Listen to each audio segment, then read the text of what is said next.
Secundaria segundo grado. Ciencias, física, electromagnetismo, experimentos de Faraday y Oersted.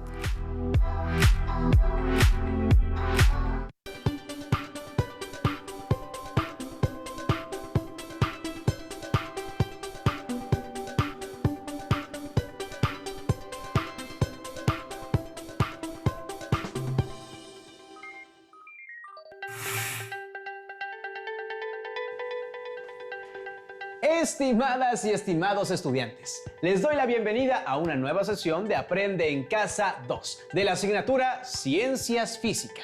Mi nombre es Enrique Rodal y en esta ocasión nos acompaña la maestra Ana Belén Zabaleta Ramos, que se encargará de explicarnos un nuevo tema. Bienvenida, maestra. Muchas gracias, Enrique. Bienvenidas y bienvenidos, estudiantes. Espero que se encuentren bien y que sigan las medidas de sanidad recomendadas por las autoridades, para que pronto podamos regresar a nuestras escuelas.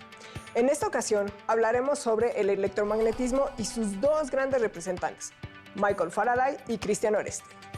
No olviden tener a la mano su siempre confiable cuaderno y lápiz o bolígrafo para anotar las ideas principales, además de las preguntas y reflexiones que surjan a partir de lo que revisemos. Su libro de texto es muy importante para poder profundizar en los temas. Además, es una buena fuente para consultar dudas y buscar otros ejemplos. También pueden utilizar distintas fuentes de información como páginas de internet confiables. Si ya tenemos todo listo, considero que es tiempo de empezar. Comencemos, maestra. El desarrollo del electromagnetismo es consecuencia del trabajo de varios científicos a lo largo de muchos años. En el siguiente video haremos un recorrido por algunas de las principales contribuciones que ayudaron a construirlo. Estamos en la antigua Grecia, 600 años antes de nuestra era para ser exactos. ¿Y qué hacemos aquí? En aquellos días, Tales de Mileto escribió por primera vez sobre ciertos fenómenos de atracción. Él creía que la electricidad y el magnetismo eran lo mismo. Sí, he escuchado hablar de él. ¿Pero qué no él escribió sobre la electrostática? Sí, la electrostática fue la primera rama de la electricidad que se estudió. ¡Ajá! ¿Y luego? Tales y sus contemporáneos griegos observaron las particulares cualidades que adquiere el ámbar al ser frotado. Como cuando agarro un peine de plástico y lo froto sobre mi cabeza. Esta adquiere la capacidad de atraer pequeños pedazos de papel. Exacto, pero eso no es el magnetismo. Yo no puedo atraer papelitos con imanes. Tales también observó sobre los efectos de atracción de la magnetita sobre ciertos metales.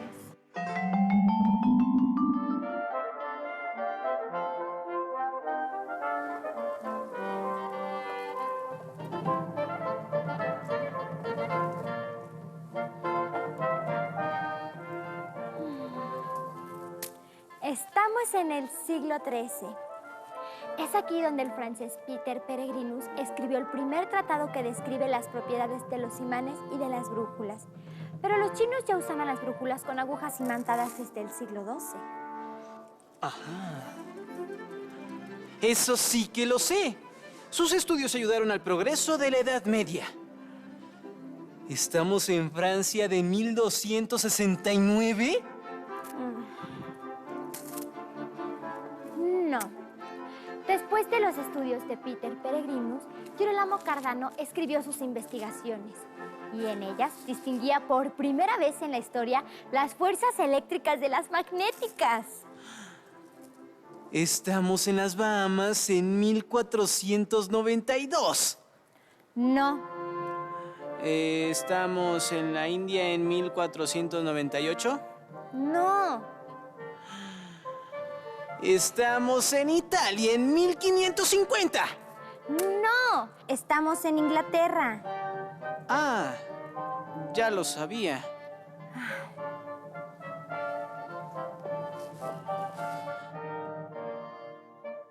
¡Mari! Aquí fue donde William Gilbert estudió sobre la electricidad y el magnetismo. Así es. Además, clasificó los materiales en aislantes y conductores. Descubrió la imantación por influencia y concluyó que el planeta Tierra se comporta como un gran imán.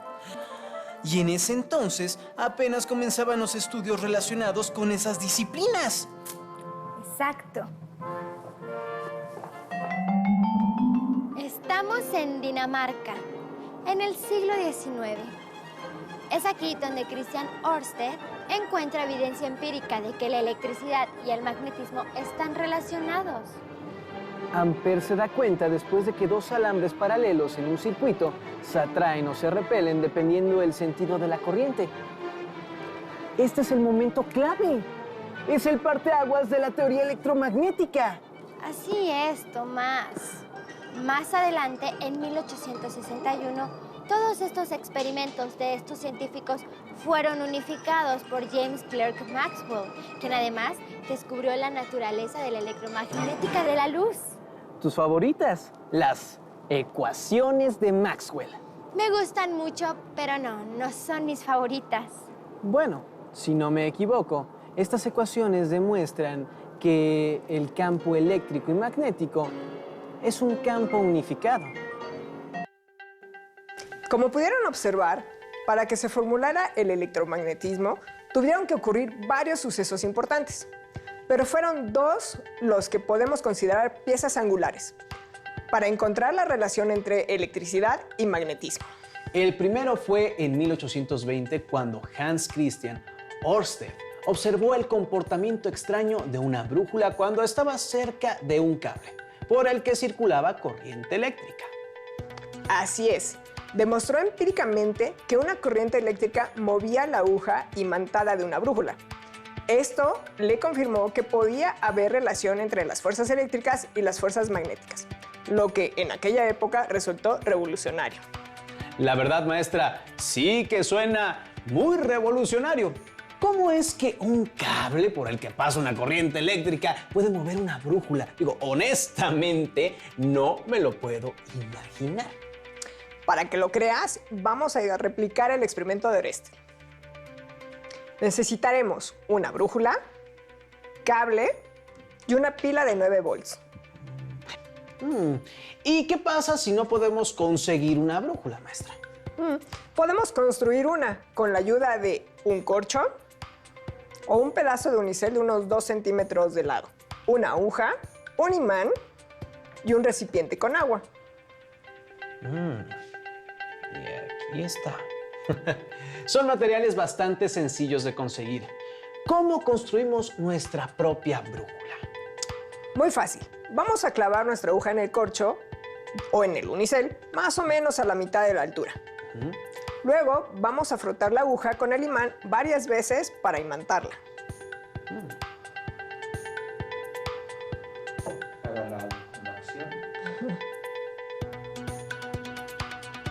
Así como está.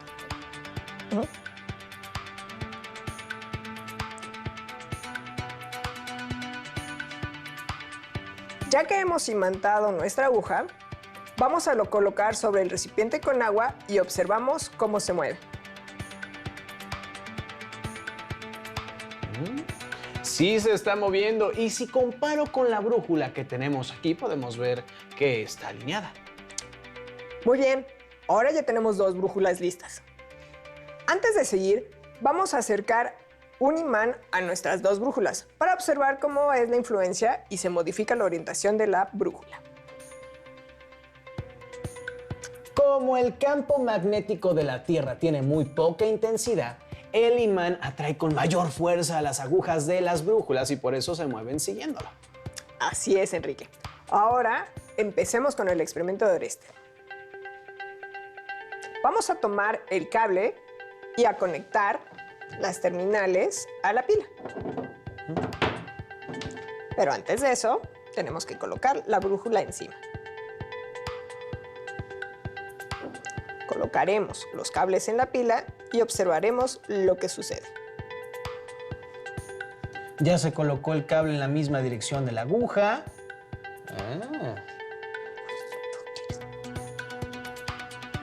Y ahora sí, ya se empezó a mover. Ya se empezó a mover la aguja de la brújula. Así es. Ahora desconecto la pila para ver qué pasa. La brújula regresó a su posición original. Eso quiere decir que cuando circula la corriente por el cable se genera un campo magnético. A esta misma conclusión llegó Ørsted. Sus observaciones demostraron que una corriente eléctrica podía actuar como si fuera un imán. Y fue así como se observó por primera vez que existe una relación estrecha entre la electricidad y el magnetismo. Claro, una corriente eléctrica es capaz de producir efectos magnéticos. Es correcto. Ahora hablemos acerca de Michael Faraday. Él fue uno de los más grandes científicos de la historia, aunque no es muy reconocido. Hizo numerosas contribuciones a varios campos de la ciencia, como la química, la electricidad, la óptica y, por supuesto, el electromagnetismo. Recuerdo que cuando leí sobre esto, Faraday estudió los experimentos de Ørsted y pensó que, como las corrientes eléctricas producen campos magnéticos a su alrededor como si fueran imanes, era posible que con un imán se pudieran generar corrientes eléctricas. Así es, Enrique. Sus experimentos utilizaban alambres enrollados llamados bobinas. Se dio cuenta que al pasar un imán dentro de una bobina se producía una corriente eléctrica. ¿Cómo cree, maestra? Eso sí que no se lo creo. Pues, para que me creas, vamos a realizar el experimento. ¿Y qué vamos a necesitar, maestra? 5 metros de alambre de cobre esmaltado, un trozo de lija, un marcador grueso, imanes de diferente tamaño y un multímetro. Y nuestro multímetro. Maestra, ¿para qué sirve un multímetro? Es un aparato que nos sirve para cuantificar algunas variables relacionadas con los circuitos eléctricos, como el voltaje, la resistencia y la corriente. En este caso, nosotros lo vamos a utilizar para medir corriente eléctrica. Muy bien, muy bien. ¿Y ahora qué tenemos que hacer? Vamos a tomar el alambre esmaltado, que está cubierto con un barniz, que es aislante eléctrico. Con la lija, vamos a lijar unos 5 centímetros de cada extremo del alambre para quitar el esmalte. Perfecto. Después de hacerlo, ¿qué haremos? Ahora, dejamos aproximadamente 15 centímetros de alambre y comenzamos a enrollarlo en el marcador. Como pueden verlo ya en imagen y en pantalla. Al final, debemos dejar otros 15 centímetros sin enrollar. Nos va a quedar algo como eso. Entre más largo sea nuestro alambre, más vueltas podemos dar y mayor será la efectividad de nuestro experimento. Por último, Enrique, conecta los extremos de la bobina a las terminales del multímetro, solamente enredándolas en la punta.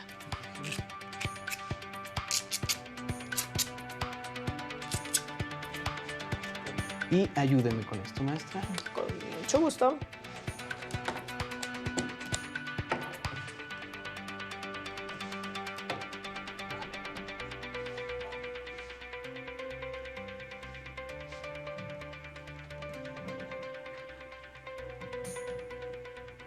Ahí. Se resbala. Listo. Ya quedó. Muy bien. Vamos a poner el multímetro para medir corriente eléctrica en la escala más pequeña, que son 200 miliamperes. Toma los imanes y muévelos dentro y por fuera de la bobina. Vamos a ver qué pasa. Por fuera. Cuando lo muevo hay una lectura en el multímetro.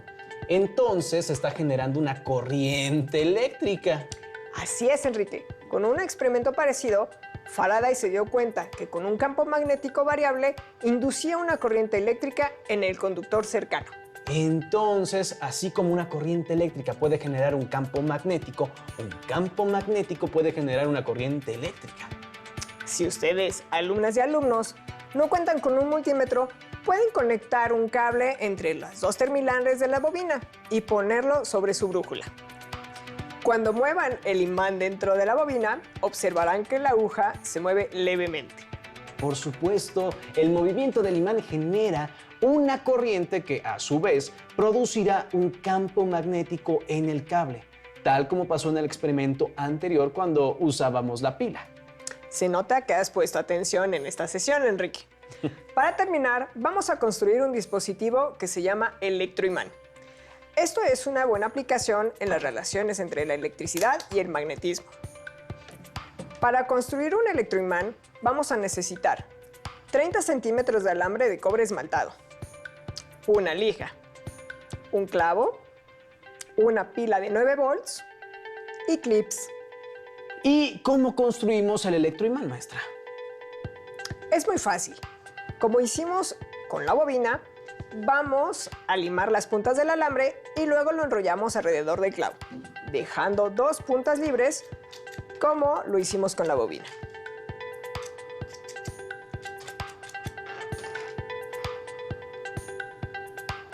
Por último, conectaremos los alambres que dejamos a la pila. Acercamos el clavo a los clips y veamos qué sucede. Siento que esto va a ser mejor si usted lo realiza, maestra. Muy bien. Déjeme le paso los clips. Pero no tengas miedo, ¿eh? No, ¿qué tal si explota? No.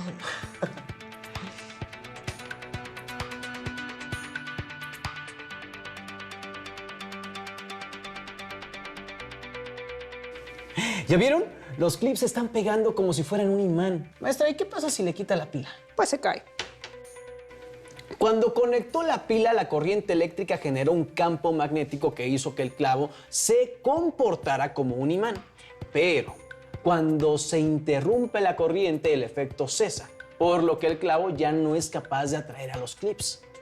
Los electroimanes, como el que construimos, se usan en diversos aparatos como en los timbres, frenos de elevadores o montacargas.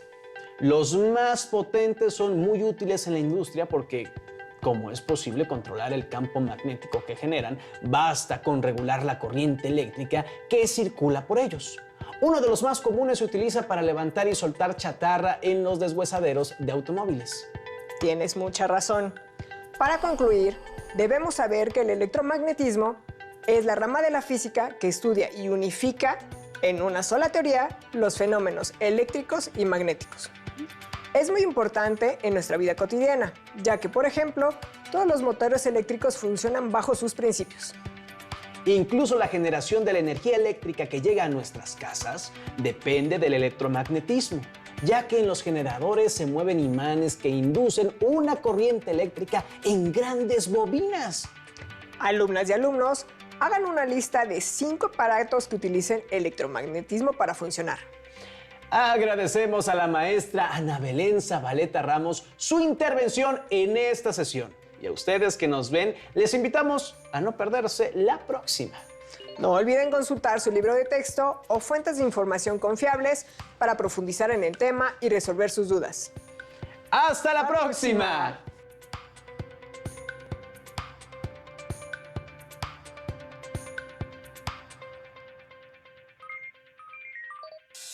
Si tienes dudas o necesitas ayuda, llama al Centro de Apoyo Pedagógico a Distancia.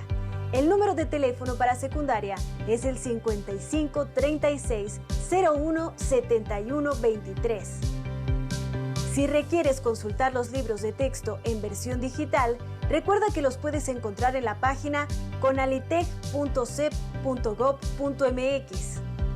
Y recuerda que también cuentas con el sitio aprendeencasa.cep.gov.mx, en donde podrás ver nuevamente los videos de los programas y además encontrarás actividades para fortalecer tus aprendizajes. También te invitamos a que consultes la plataforma nuevaescuelamexicana.cep.gov.mx.